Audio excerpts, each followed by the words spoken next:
Salut YouTube et bienvenue dans une vidéo ma foi longue et ambitieuse, une analyse comparative détaillée des différentes adaptations de Dune, le roman de science-fiction des années 60. Ça faisait longtemps que j'avais envie de vous parler de Dune, notamment après avoir vu les nouvelles adaptations de Villeneuve au cinéma, et plutôt que de juste vous faire une critique de ce nouveau film, je me suis dit que ce serait plus intéressant d'analyser toutes les adaptations qui sont sorties au fil des ans. May thy knife chip and shatter. May thy knife chip and shatter. May thy knife chip and shatter. May thy knife chip and shatter. May thy knife chip and shatter. De les mettre en parallèle ou en opposition, de voir ce qui a fonctionné ou pas dans chacune d'entre elles, et comment elles ont réussi avec plus ou moins de succès à adapter le matériau de base, matériau qui a longtemps été réputé inadaptable. Avant de commencer, je pense qu'il n'est pas inutile de faire quelques rapides disclaimers. Premièrement, même si je vais m'efforcer d'utiliser des critères objectifs pour comparer les œuvres, histoire que l'exercice ait un intérêt, on est en train de parler d'art, et il est évident que tout ce que je dis n'est que mon avis et ma perception personnelle, et vous avez tout à fait le droit de ne pas être d'accord. Je sais pertinemment que chaque version de Dune a ses fans et ses détracteurs, et que vous soyez d'accord avec moi ou non, n'hésitez pas à me laisser votre avis en commentaire, je serai ravi de vous lire. Deuxièmement, s'il y en a parmi vous qui ont ni lu ni vu aucune des adaptations de Dune, soyez prévenus, on va spoiler. Mais on va spoiler sévère, parce que je peux pas parler de Dune et de ses adaptations sans parler de la fin et du message du livre. Et il y a beaucoup à dire sur le sujet. En revanche, soyez rassurés, on va spoiler uniquement le premier tome de la saga. Donc si vous n'avez pas lu les suites, vous pouvez quand même regarder cette vidéo sans crainte. Troisièmement, je m'excuse d'avance auprès de ceux que ça pourrait déranger, mais vous allez m'entendre prononcer tous les noms propres et les mots spécifiques à l'univers de Dune à l'anglaise. I have in the Bilouk. Pour la bonne et simple raison que je connais Dune qu'en anglais. J'ai lu le livre en anglais et j'ai vu chacune des adaptations en VO uniquement. Donc c'est pas pour me la raconter, c'est juste que je ne sais pas comment on les prononce autrement ou comment ont été potentiellement traduits certains termes en français. Voilà, maintenant qu'on a éclairci certains points, on va pouvoir rentrer dans le vif du sujet. Et en guise d'introduction, je pense qu'il serait pas mal de faire un petit rappel sur ce dont on parle exactement. Je vais donc vous faire une présentation très succincte des différentes adaptations qu'on va étudier ici. À l'origine, il y a donc le roman Dune, de l'écrivain et journaliste américain Frank Herbert. Le roman, un gros bébé de 1000 pages, a été publié en 1965 et est rapidement devenu un succès critique et public. Il a remporté le prix littéraire Hugo Award en 1965, suivi du Nebula Award en 1966, et aujourd'hui, avec plus de 20 millions d'exemplaires vendus, il est le bouquin de science-fiction le plus vendu au monde, et considéré comme un des piliers de la SF moderne. C'est un peu le Seigneur des Anneaux de la science-fiction, si vous voulez. L'auteur ne s'est d'ailleurs pas arrêté en si bon chemin, puisque entre 1969 et 1985, il a écrit 5 suites, faisant du tout une saga en 6 tomes. Comme je vous le disais, Dune a longtemps été réputé inadaptable, et je comprends pourquoi. C'est un bouquin extrêmement complexe, extrêmement dense, très intellectuel, qui tient parfois plus de l'essai philosophique que de l'aventure de science-fiction. L'auteur s'est inspiré de tout un tas d'éléments de sa vie personnelle pour écrire le livre, de sa consommation de champignons hallucinogènes à son introduction au bouddhisme zen, en passant par un intérêt profond pour l'écologie et le changement climatique. Dune, on y parle de pouvoir, de religion, d'extrémisme, de mysticisme, de contrôle de soi. Rien que le style d'écriture est très particulier et pas forcément facile d'accès, donc autant vous dire que transformer tout ça en film, c'est pas simple. Et pourtant, plusieurs adaptations ont vu le jour au fil des 40 dernières années, précédée par une adaptation qui a failli voir le jour dès les années 70 par le cinéaste complètement barré Alexandre Jodorowsky,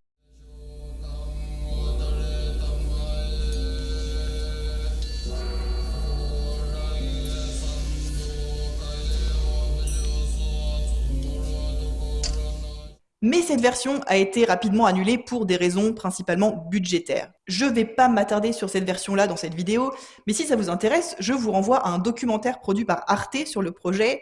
C'est assez fascinant. Je vous mets le lien en barre d'infos. Nous, on va s'en tenir aux adaptations qui sont bel et bien sorties. Et la première, c'est la version de 1984, réalisée par David Lynch. Soit dit en passant, David Lynch est un de mes cinéastes préférés, tous genres et toutes époques confondues. Il a fait des chefs-d'œuvre. Le Dune de Lynch dure environ 2h20. Le rôle principal est joué par Kyle MacLachlan, devenu par la suite un des acteurs fétiches de Lynch.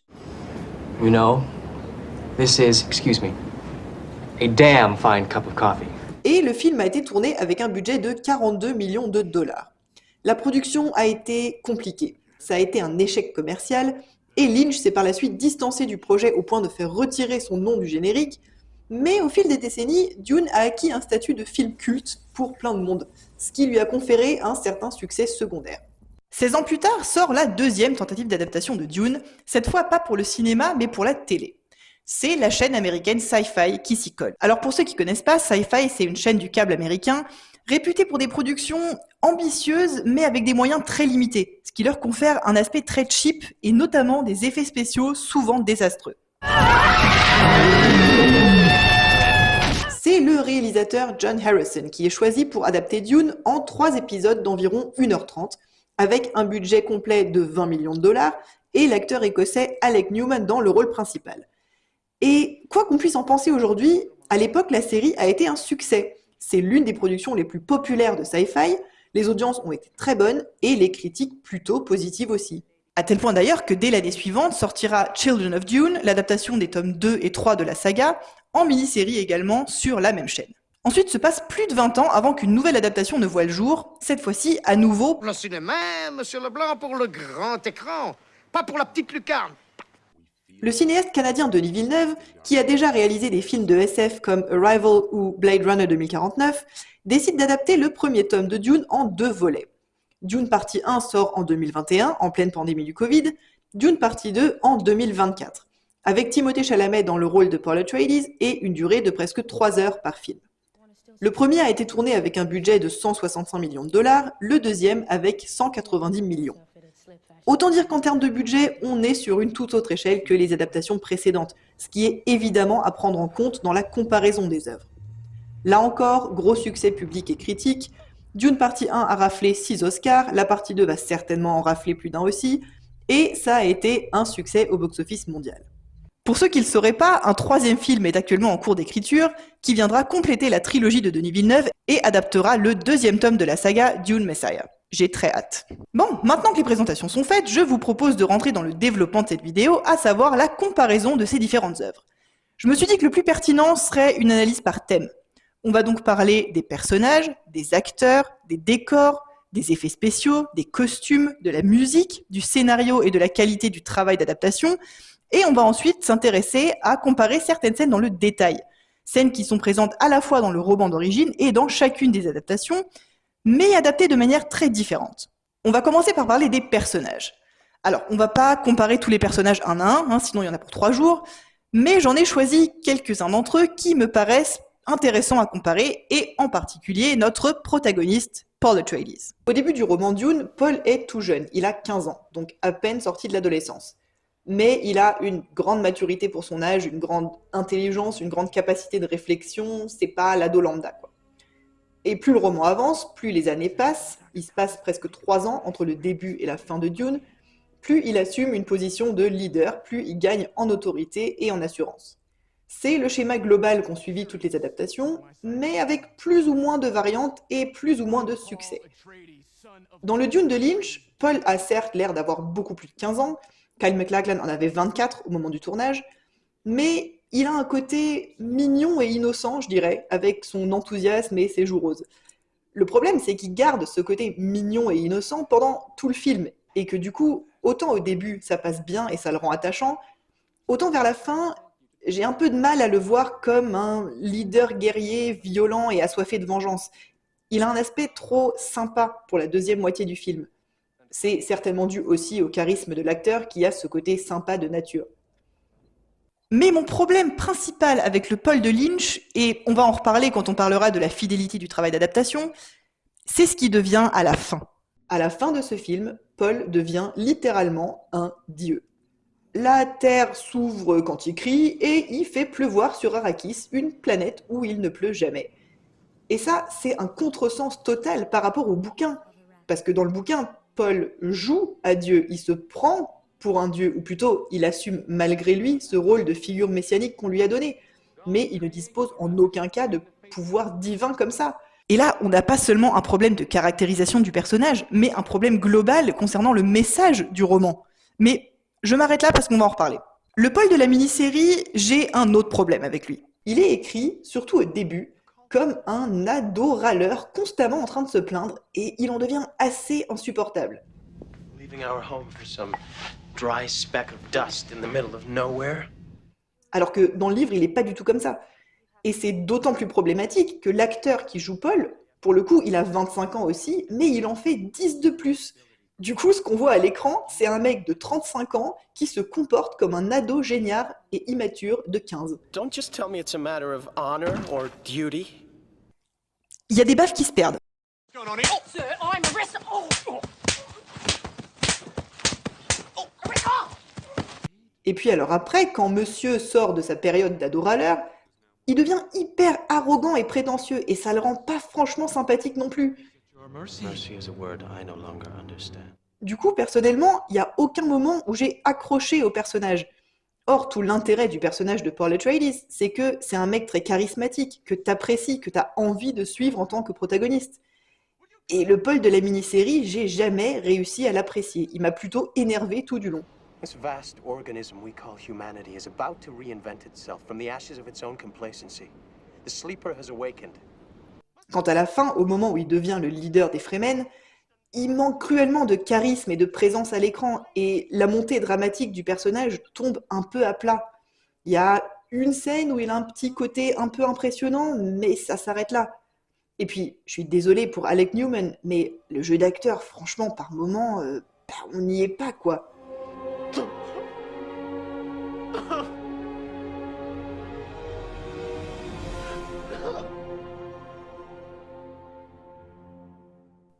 Le Paul de l'adaptation de Villeneuve, lui, je dirais que c'est la version la plus fidèle au personnage du livre. Déjà parce que des trois versions, c'est clairement la seule qui a l'air d'avoir, entre 15 et 18 ans. Pourtant, c'est marrant, parce que Timothée Chalamet avait lui aussi 24-25 ans au moment du tournage, donc le même âge que ses deux prédécesseurs, mais à la différence notamment d'Alec Newman, il passe crème pour un mec plus jeune. Et au niveau de la personnalité, idem, je trouve qu'on est relativement proche du Paul du bouquin, avec la bonne dose de maturité et la bonne approche de la psychologie du personnage. Denis Villeneuve a écrit un personnage auquel on s'attache, et par la suite arrive très bien à montrer cette bascule de héros à anti-héros, je dirais. Vous m'entendrez pas utiliser les termes de gentil et de méchant pour parler de Dune, parce qu'il n'y a pas de manichéisme dans Dune, c'est bien plus complexe que ça. We're Harkonnens. Et pour le coup, le moment où Paul prend une pente dangereuse et devient ce leader messianique, ce moment marche à la perfection. Et là, il faut que je tire mon chapeau à Chalamet, parce qu'il arrive aussi bien à jouer l'ado sympa des débuts, que le dictateur intergalactique sans pitié qui fait juste flipper, quoi, mais qui a ce charisme qui fait que malgré tout, t'as presque envie de le suivre dans ses atrocités. Presque. C'est, à mon sens, la seule des trois versions qui arrive à véhiculer la puissance et la dangerosité du personnage à la fin.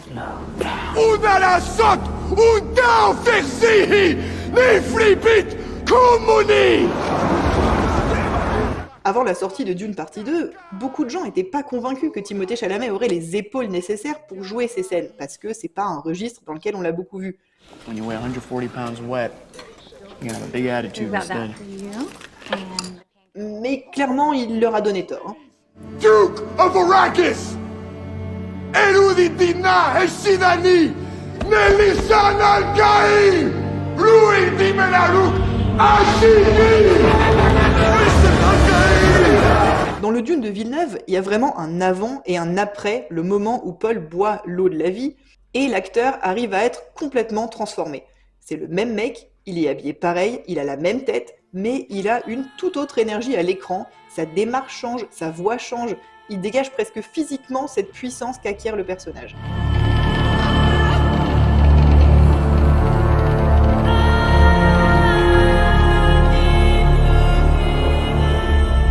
C'est à la fois assez fascinant et assez terrifiant à regarder, et ça fonctionne extrêmement bien.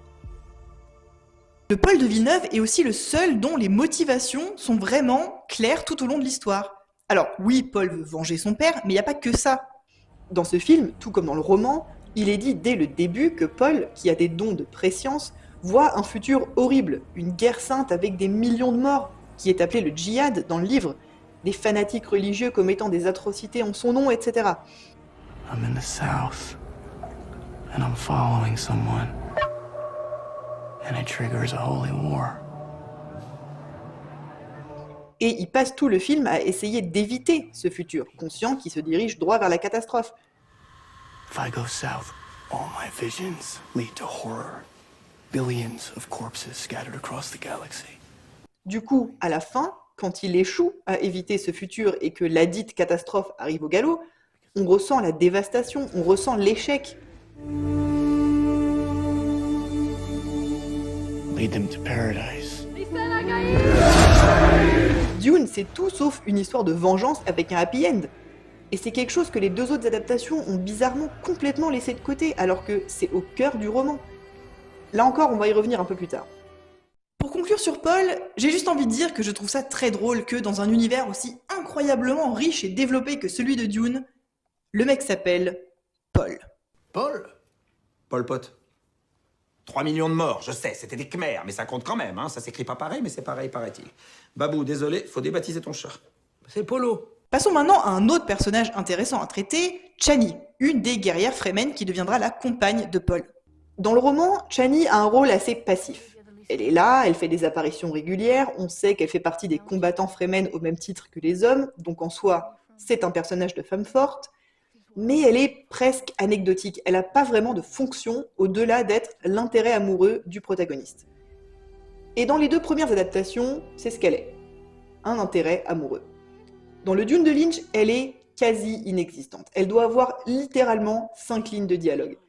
Et du coup, toute l'histoire d'amour entre Paul et Chani est totalement rushée. Ils se rencontrent et 5 minutes plus tard, on te dit qu'ils s'aiment très très fort, mais leur relation n'est absolument pas développée et il n'y a aucune alchimie entre les deux. C'est vraiment une des romances les plus mal bitées de l'histoire du cinéma.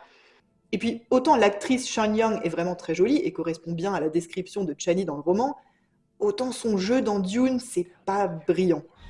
No, Paul, please. I've seen the men who have tried. I've seen how they die. Dans la mini-série, beaucoup plus de temps est accordé au personnage de Chani, et dans l'ensemble, ces scènes sont assez fidèles à celles du livre. Mais pareil, elle remplit pas vraiment de fonction narrative. La série est la seule des adaptations où on apprend que Paul et Chani ont eu un enfant, un fils qui sera par la suite tué par les Harkonnen. Mais comme on s'attarde dessus que 30 secondes, soyons honnêtes, on n'en a pas vraiment grand-chose à foutre. Our son is dead. Mais ça, j'ai trouvé que c'était déjà un problème dans le roman. Après, et là c'est entièrement subjectif et personnel, mais l'actrice qui joue Chani dans la série, je la trouve hyper antipathique. Elle m'énerve vraiment beaucoup. Et par conséquent, j'ai eu aucun attachement émotionnel au personnage. Non, clairement, en ce qui concerne Chani, c'est l'adaptation de Villeneuve qui prend le plus de liberté et de loin. Je vais dire quelque chose que je dis rarement quand je parle d'adaptation. Denis Villeneuve a écrit une Chani que je trouve infiniment plus intéressante que la Chani du livre. Pour moi, il a amélioré le personnage. Dans le Dune de 2024, Chani, c'est un petit peu la voix de la raison. Elle est celle qui, depuis le début, est contre toute cette histoire de prophétie, de venue d'un messie qui va sauver les Fremen. Elle croit pas à tout ça. Et quand Paul va commencer à utiliser ces prophéties à son avantage pour contrôler les Fremen, ça va la mettre hors d'elle. Et il va y avoir une scission progressive entre Paul et Chani, jusqu'à une séparation complète à la fin du deuxième film. Alors que dans le livre, Chani accepte assez passivement ce qui se passe. Chani, c'est en quelque sorte l'avatar du spectateur. Elle assiste, impuissante, à la descente vers le côté obscur, entre guillemets, de Paul, et à l'asservissement de son peuple, tout comme nous, sans pouvoir rien faire. Et je trouve ça assez futé de la part de Villeneuve d'avoir créé un personnage qui a les yeux ouverts, qui est sceptique, qui ne tombe pas dans le panneau. This prophecy is how they enslave us! Ça contrebalance tout le fanatisme dont Paul fait l'objet, et ça rappelle au spectateur que ce qui se passe là, c'est chaud, c'est dangereux, c'est pas bon. C'est un parti pris que j'aime bien, et je suis curieuse de voir comment Denis Villeneuve va développer ça dans son 3e film. Et puis, pour parler rapidement de l'actrice, je sais qu'il y a des pros et des anti-Zendaya. C'est une actrice qui, apparemment, divise l'opinion, sans que je comprenne très bien pourquoi. Mais moi, je l'ai vraiment appréciée dans Dune. Elle est sympa, elle est attachante, l'alchimie avec Timothée Chalamet fonctionne bien, et elle est pas du tout hyper sexualisée. Ce qui est toujours rafraîchissant avec les personnages de femmes fortes, parce que ça arrive encore beaucoup trop souvent au cinéma. L'autre personnage principal de Dune, en dehors de Paul, c'est sa mère, Jessica. Dans le bouquin, c'est un personnage très fort, très intéressant. Elle est redoutable, calculatrice, moralement ambiguë, extrêmement fine dans sa perception des autres, tout en sachant être douce et aimante par moments. Je l'ai adorée dans le roman. Le film de Lynch lui a ôté beaucoup de son intérêt. Elle est notamment beaucoup trop faible dans cette version. Dès qu'il se passe quelque chose, elle pleure, elle crie, elle devient presque hystérique. Later, he's dead. No, he's dead. I know. C'est totalement en contradiction avec le personnage du livre. Jessica a été entraînée par le Bene Gesserit, elle est censée avoir un contrôle absolu d'elle-même et ne pas se laisser submerger par la moindre émotion. Après, la Jessica de Lynch a des scènes que j'aime bien, comme ses échanges avec la révérende mère Mohayam ou ceux avec la Shadow Mapes.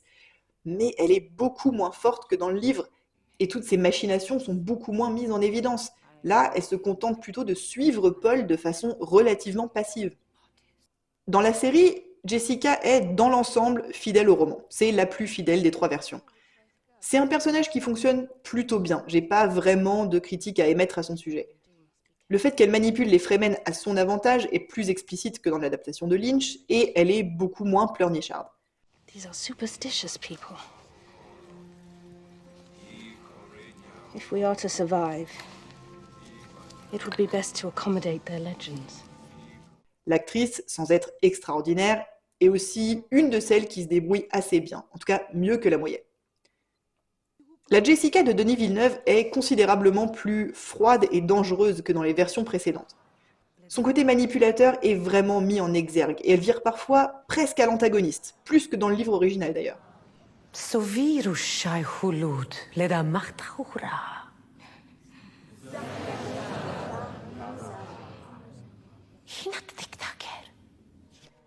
Elle a quelques moments de douceur et d'humanité, voire d'émotion, mais plus ça va, et notamment une fois qu'elle a bu l'eau de la vie dans le deuxième film, plus elle devient absolument glaciale.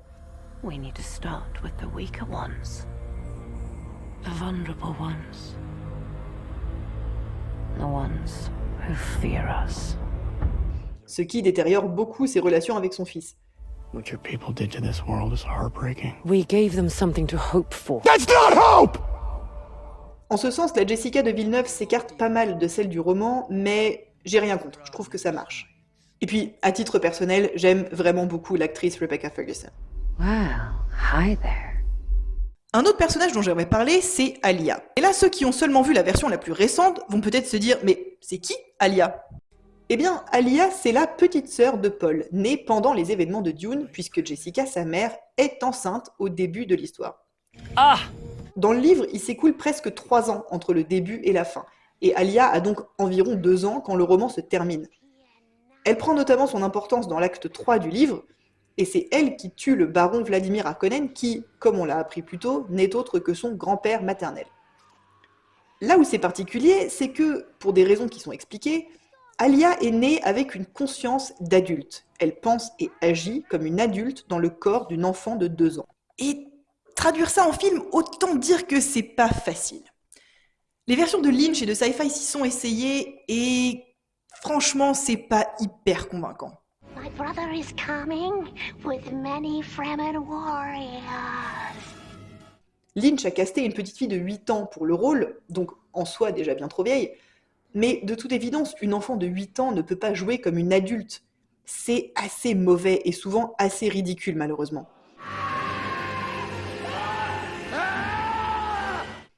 Dans la série, l'actrice a encore quelques années de plus. Elle a l'air d'être au début de l'adolescence, donc elle dégage un peu plus de maturité et ça passe un peu mieux. Mais pareil, c'est une enfant, donc ça marche moyen. J'imagine qu'en voyant les tentatives précédentes, Denis Villeneuve s'est dit « Ouais, non, on va tenter autre chose ». Ce qu'il a fait, c'est qu'il a accéléré toute la timeline. Dans le Dune de Villeneuve, il se passe que 9 mois entre le début et la fin, soit le temps de la grossesse de Jessica. Alia est donc pas née à la fin de Dune et on la voit pendant les films qu'au stade de fœtus, dans le ventre de sa mère. Ça peut paraître très bizarre dit comme ça, mais étonnamment, ça fonctionne vachement bien. Je dois avouer que Jessica, qui s'adresse à son fœtus doué de conscience en lui faisant part de ses plans de manipulation religieuse, c'est malsain et terrifiant à souhait. We must convert the non-believers one by one. What is happening, Mother? Your brother attacks the great houses. Et je pense que c'est une décision raisonnable, parce que parvenir à trouver une toute petite actrice de 2-3 ans qui parle comme une adulte et qui tue des gens à l'écran sans que ça vire à la parodie, c'est quasiment impossible. Dans le nouveau film, c'est du coup Paul qui se charge de tuer le baron, ce qui, au niveau thématique, reste raccord.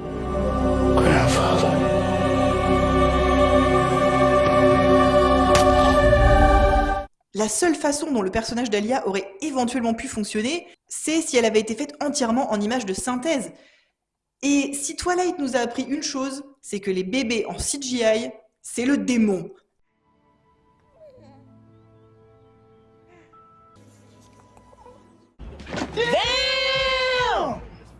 Donc le fait d'avoir supprimé Alia me dérange pas, au contraire. C'est osé, mais ça marche. C'est le genre de décision qui va sans doute rendre un peu triste les puristes du roman, mais qui d'un point de vue cinématographique fait sens. Honnêtement, je pourrais parler des personnages encore longtemps, parce que des personnages, il y en a un paquet dans Dune. Mais on a encore plein d'autres choses à traiter, donc je vais m'arrêter là pour le moment. Je reviendrai brièvement sur certains d'entre eux dans d'autres parties de cette vidéo.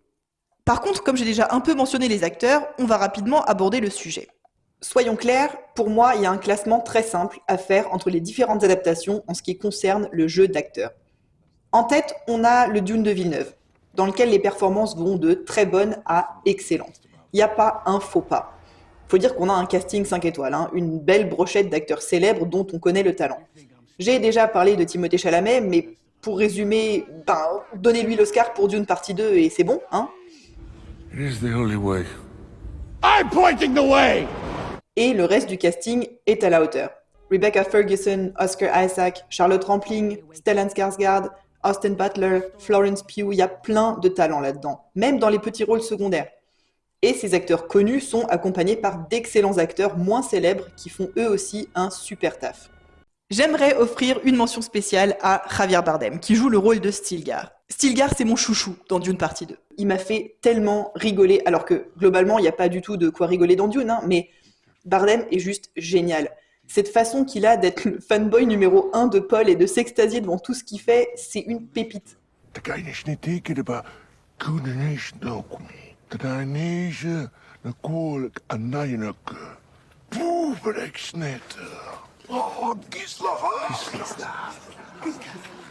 Je veux dire, le gars est devenu un mime sur Internet une semaine après la sortie du film. Si ça, c'est pas un gage de qualité. Et bien évidemment, ça me fait penser à cette scène des Monty Python. I'm not the Messiah. Will you please listen? I am not the Messiah. Do you understand? Honestly. Only the true Messiah denies his divinity.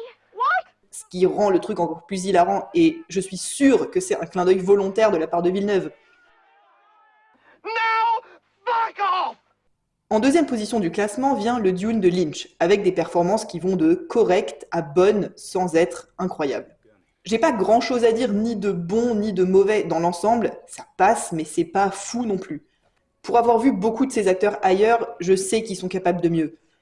I don't know if you're a detective or a pervert. No, it's for me to know and you to find out. Et puis il y a certains passages franchement bizarres avec des décisions d'acting douteuses, genre ça. I will take the boy, man. Ça va, Stilgar? Ou bien ça. What's happened? Why did it leave? Venant de Jessica en plus, qui se laisserait jamais aller à ce genre d'émotion, elle qui a une maîtrise absolue d'elle-même. Ou encore ça. Mais bon, pour le coup, je pense que c'est plus un problème de direction d'acteurs que des acteurs eux-mêmes. Globalement, les performances sont en tout cas assez solides pour que ce soit pas distrayant. Ce qui n'est pas le cas de la mini-série, qui, elle, a des acteurs en partie très moyens, voire franchement mauvais. Il y a quelques performances qui tiennent la route. J'ai par exemple bien aimé celle d'Irulan, celle de Gurney Halleck, celle du baron Harkonnen ou celle de Jessica dans l'ensemble. Mais d'autres sont mauvaises au point d'en devenir à mourir de rire.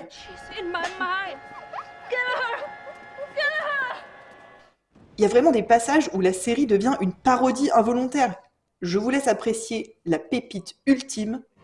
The guild does not take your orders. c'est sublime. Allez, je vous la remets. The guild does not take your orders.